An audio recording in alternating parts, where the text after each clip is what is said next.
Die Wassermaus von Helga Kert-Förster. Eine Wassermaus aus Afrika, wo niemals in Europa war, die Palz. Das ist ihr Reiseziel. Sie will mal weg vom blauen Nil. Den Tipp, den hat sie von einem Pelzer Star, der Kure war in Afrika. Ich frag den Sandfisch, der ist fast ein flinker und gescheiter Bosch, der gondelt in der Gegend rum und weiß, wie ich da weiterkomme. Der Sandfisch meint, das ist doch klar, weil, wer nix weiß, kommt in Gefahr.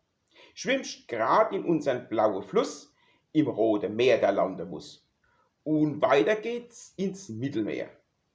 Pass auf, da ist viel Schiffsverkehr. Dann vom Atlantik-Ozean zur Nordsee noch bis Rotterdam, da siehst dann der Rai.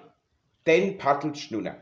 Und gehst in Boverum dann runter, schwimmst nimmer in die Isenach. Ach, das ist bestimmt keine große Sache. Die ist dort grad im Reugeland und kommt vom Pelzer Hügelland. Dann nix wie nuff zum Rittersteh, da ist die Isenach noch klee. Und ringsdarum ist alles Palz.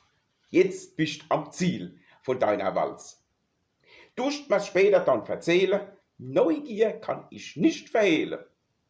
Die Maus, die graut zum Ufer schnell, der Himmel ist noch klar und hell, will dabei hin zum braunen Fluss, weil sie denn jetzt überqueren muss.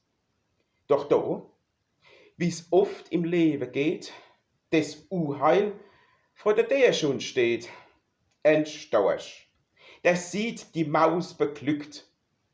Er hat noch nichts zu fressen gekriegt. Er macht der Schnabel auf ganz weit, die Wassermaus ganz spitz noch schreit. Er tut zu schlucken und er schmatzt. Die Pelzerräs, die ist geplatzt.